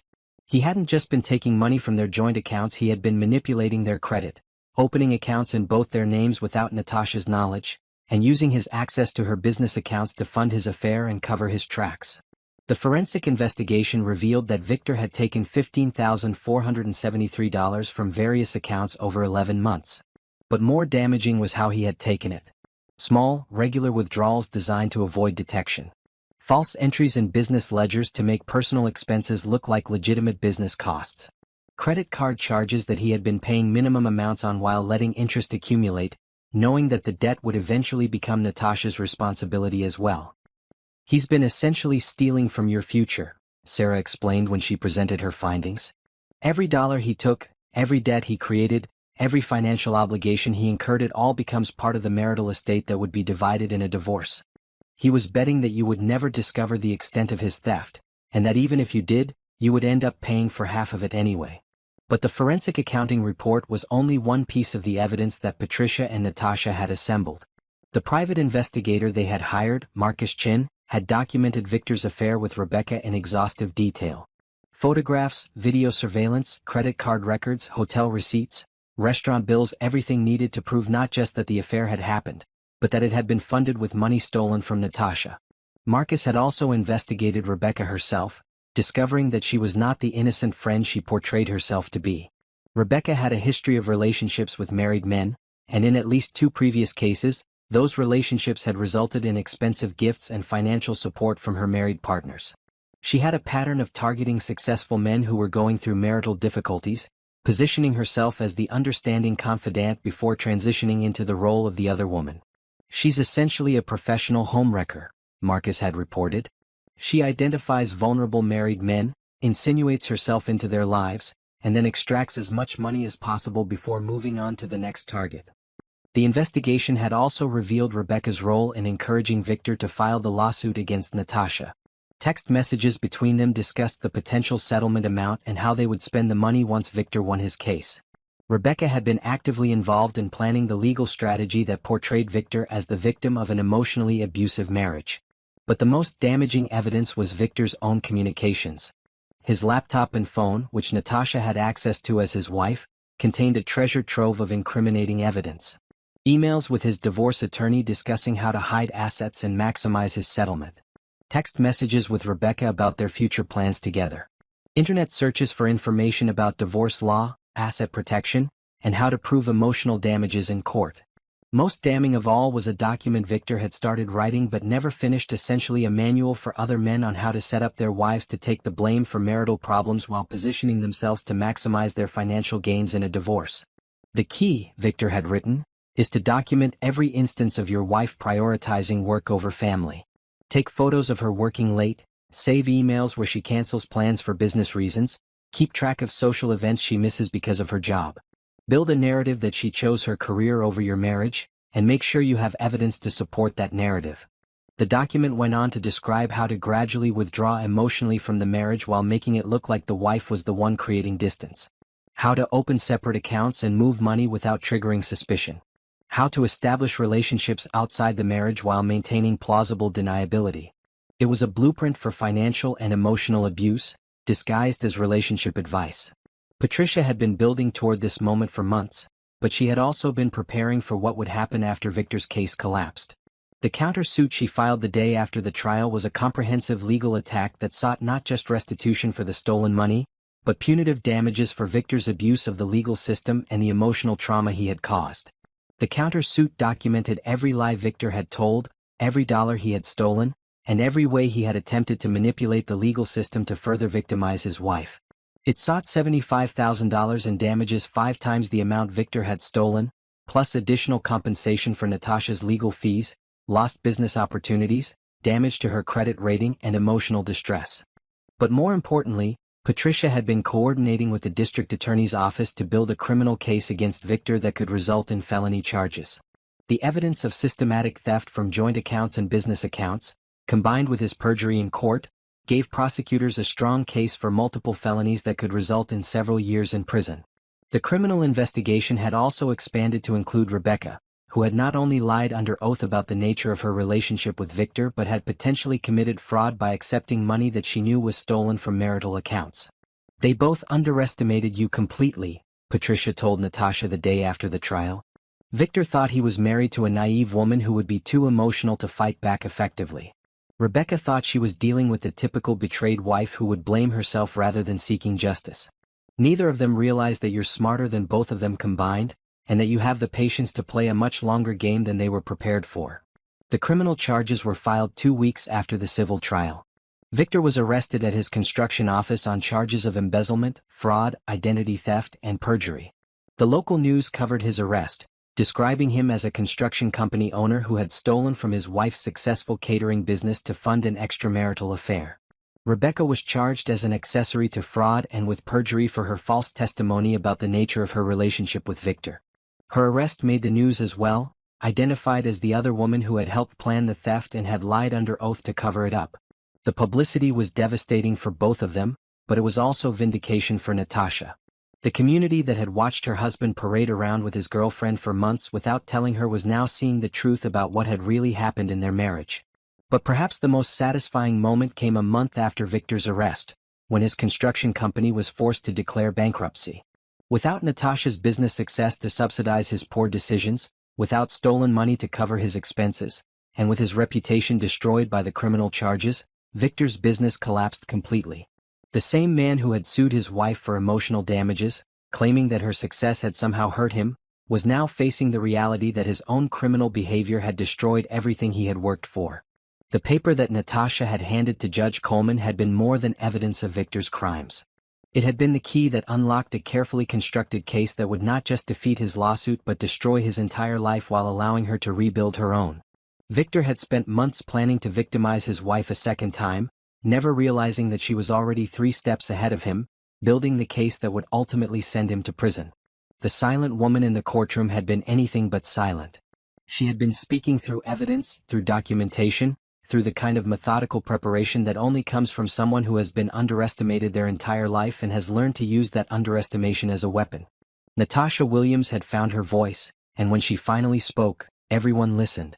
The weeks following Victor's arrest moved with the swift inevitability of dominoes falling.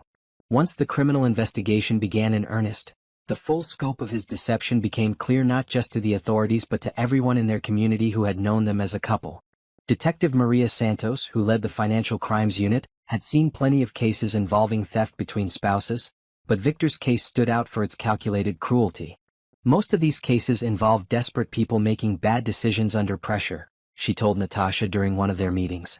Your husband's case was different. He planned everything methodically over months.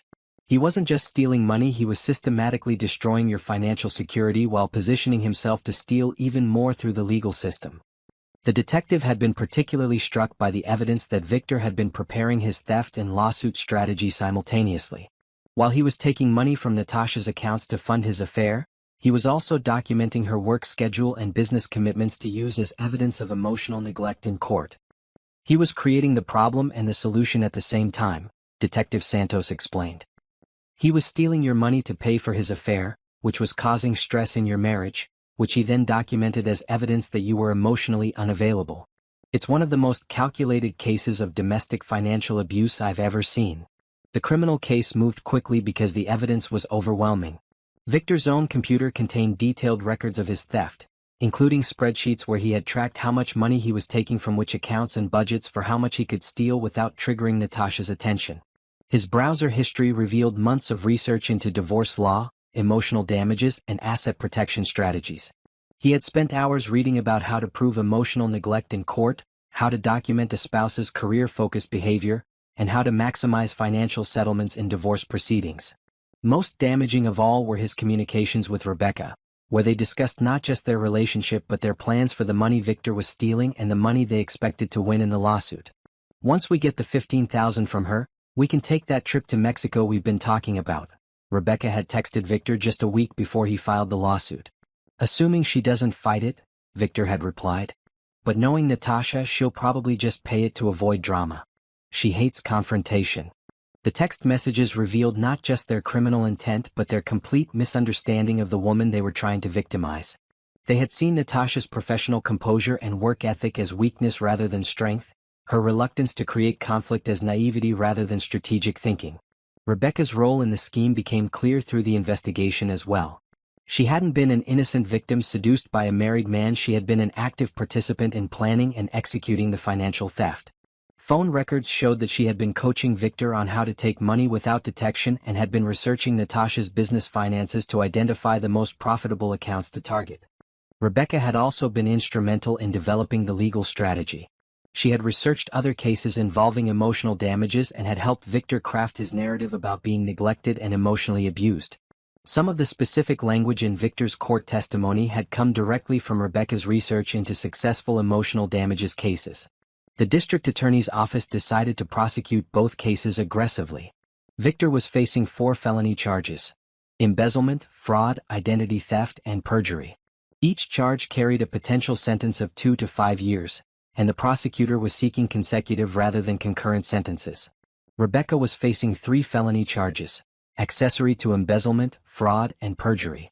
Her case was complicated by the fact that she had been receiving stolen money while knowing it was stolen, making her not just an accessory but a co-conspirator in the original crimes.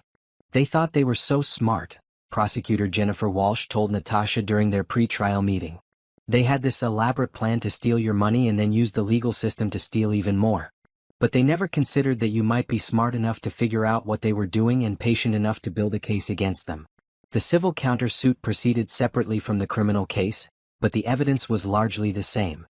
Patricia had crafted a comprehensive legal attack that sought not just restitution for the stolen money but significant punitive damages for the emotional trauma and business damage that Victor's actions had caused.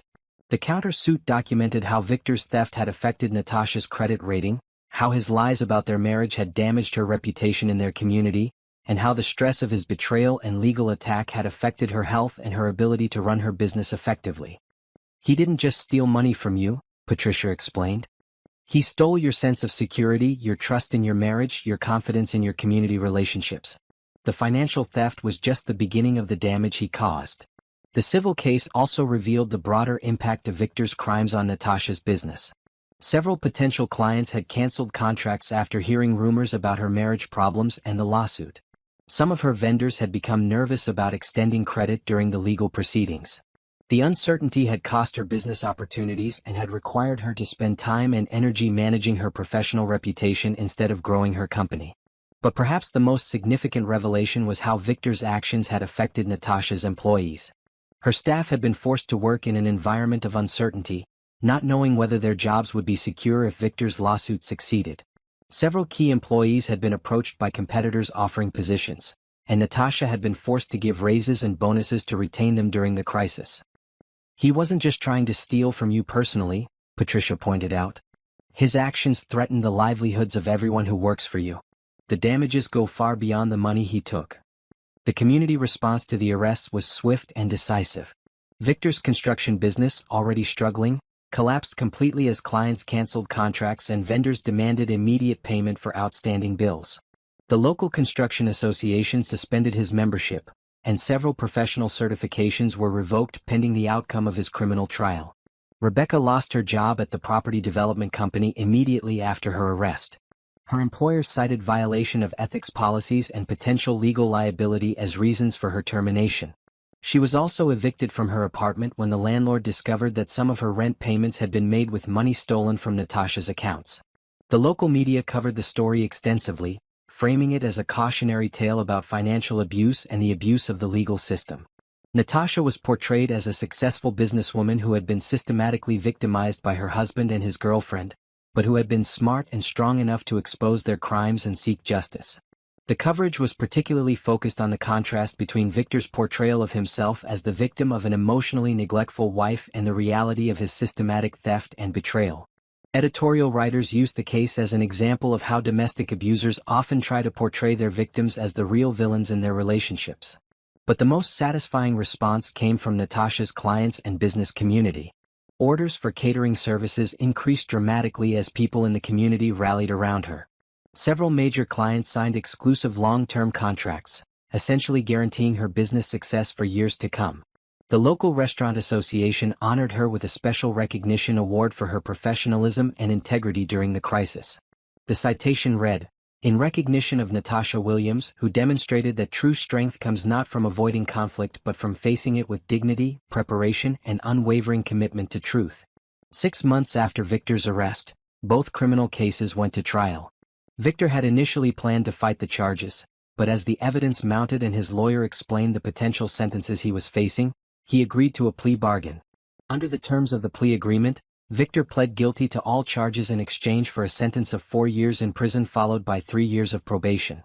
He was also required to pay full restitution to Natasha, including not just the money he had stolen but interest and penalties that brought the total to over $25,000. Rebecca's case went to trial, but the evidence against her was overwhelming. The jury deliberated for less than 2 hours before finding her guilty on all charges. She was sentenced to 2 years in prison followed by 2 years of probation, and she was ordered to pay restitution for her share of the stolen money. The civil countersuit was resolved through a settlement negotiated while Victor was serving his prison sentence. Unable to pay the full amount of the judgment against him, Victor agreed to turn over all of his remaining assets, including his share of their house, his construction equipment, and his retirement accounts. The total settlement was $45,000, 3 times the amount Victor had originally sued Natasha for, and enough to cover not just the money he had stolen but her legal fees and the business losses she had suffered during the crisis. But more than the money, the settlement represented complete vindication for Natasha. The man who had portrayed her as an emotionally abusive wife had been exposed as a thief and a fraud. The legal system that he had tried to manipulate had instead delivered justice for his crimes. Most importantly, Natasha had proven to herself and to everyone who knew her that she was not the victim that Victor had tried to make her. She was a strong, intelligent woman who could face betrayal and attack with grace and emerge victorious through preparation, patience, and an unwavering commitment to truth. The reckoning was complete, but for Natasha, it was also just the beginning. 2 years after the courtroom confrontation that had changed everything, Natasha Williams stood in the kitchen of her new commercial facility, watching her team prepare for the largest event in the history of Elegant Eats. The space was 3 times the size of her old kitchen, with state-of-the-art equipment and enough capacity to handle multiple large events simultaneously. The business had grown exponentially in the aftermath of Victor's conviction. What could have been a devastating scandal had instead become a testament to Natasha's character and resilience. Clients who had initially been nervous about the legal troubles had become fiercely loyal after seeing how she had handled the crisis with dignity and professionalism. Mrs. Williams, called Jennifer, who had been promoted to general manager during the expansion, the Williams Corporation event is ready to go. 300 guests, everything exactly as they requested. Natasha smiled at the coincidence of the client's name. She had kept her married name after the divorce not out of sentiment for her failed marriage, but because she had built her business reputation under that name and saw no reason to let Victor's crimes force her to change her identity. The Williams Corporation event was typical of the high-end corporate clients that now made up the bulk of her business. Companies wanted to work with someone who had proven she could handle crisis and emerge stronger, someone whose reputation for integrity was unquestioned. But the business growth was just one part of Natasha's new beginning. The woman who had sat silently in the courtroom while her husband lied about their marriage had found her voice in ways that extended far beyond that single moment of devastating revelation. She had become a sought-after speaker at conferences for women entrepreneurs, sharing her story as an example of how to handle crisis and betrayal without compromising one's principles or goals. Her talks focused not on victimhood but on empowerment, how to recognize the signs of financial abuse, how to document evidence properly, and how to use the legal system effectively to protect yourself and seek justice.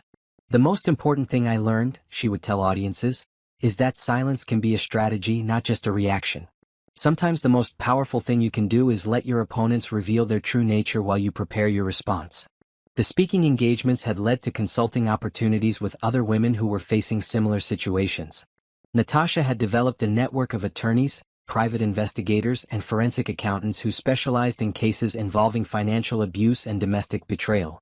She helped other women navigate the complex process of gathering evidence and building cases against abusive partners. But perhaps most importantly, Natasha had learned to trust her own instincts and judgment again.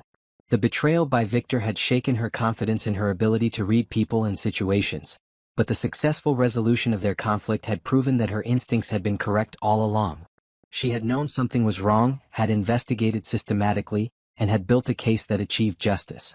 The legal proceedings had also introduced her to people who would become important parts of her new life. Patricia Green had become not just her attorney but a close friend and mentor. Detective Maria Santos had become a regular customer who brought her extended family to events catered by Elegant Eats. Even Judge Coleman had attended several events and had become an informal advisor on legal matters affecting small businesses. Most significantly, the experience had connected Natasha with other women who had faced similar challenges and had emerged stronger. She had become part of a network of survivors who supported each other professionally and personally, creating opportunities and offering encouragement when facing new challenges. One of those women was Lauren Jackson, a financial advisor who had rebuilt her practice after discovering that her business partner had been embezzling from client accounts. Lauren and Natasha had met at a conference and had discovered they had remarkably similar stories: successful women who had been betrayed by men they trusted, who had been underestimated by their opponents, and who had used that underestimation to achieve decisive victories. "We should write a book together," Lauren had suggested during one of their regular coffee meetings. "Something for other women who find themselves in similar situations. A practical guide to surviving betrayal and coming out stronger."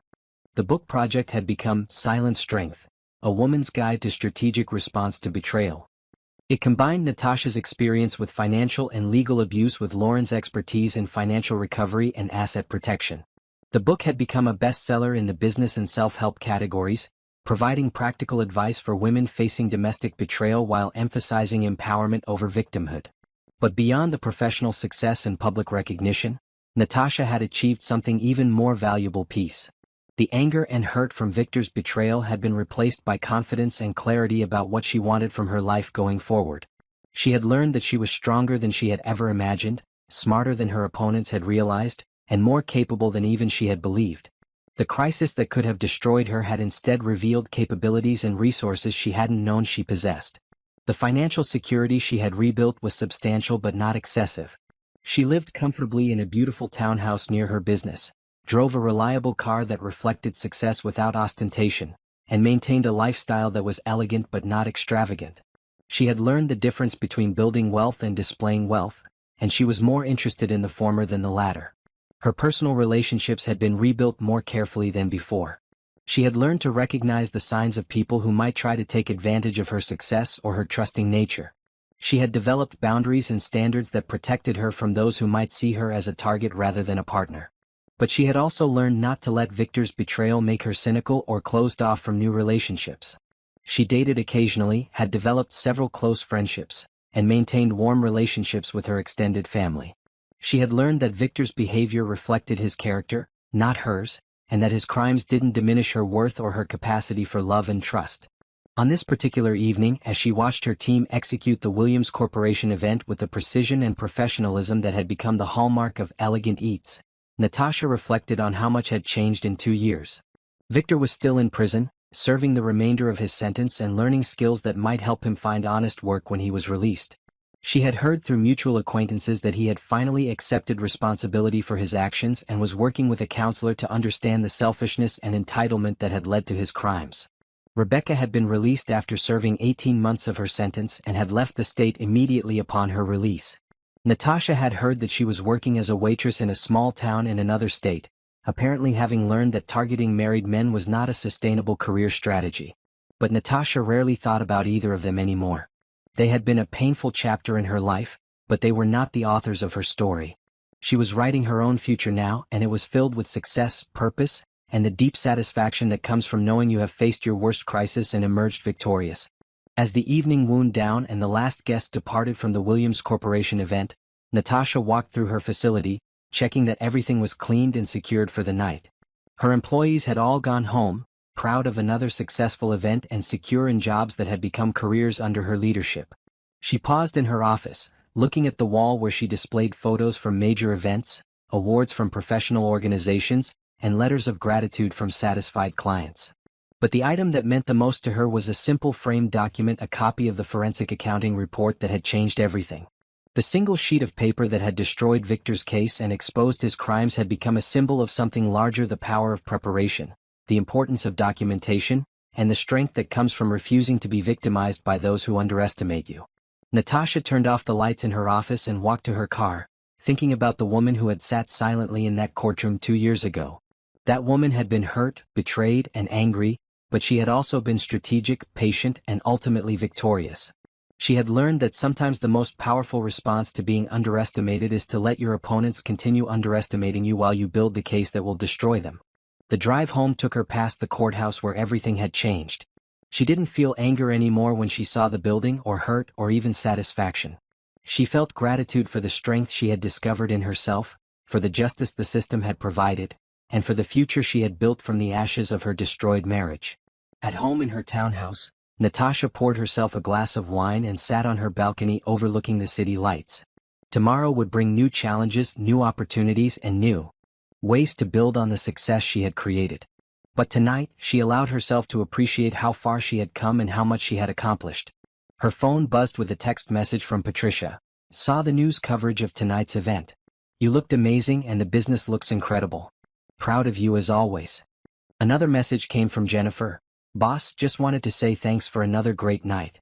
Working for you has been the best job I've ever had. A third message was from Lauren. Book just hit #1 on the business bestseller list. Our publisher wants to discuss a follow-up dinner this week to celebrate. Natasha smiled as she read the messages. These were her people now, the women who had seen her at her lowest point and had helped her rebuild into someone stronger than she had ever been before. They were her chosen family, her professional network, and her closest friends, all rolled into one. The woman who had been betrayed by her husband and attacked through the legal system had become someone who helped other women avoid the same traps and achieve the same kind of justice. The business that Victor had tried to destroy through theft and legal manipulation had become an empire built on integrity and excellence.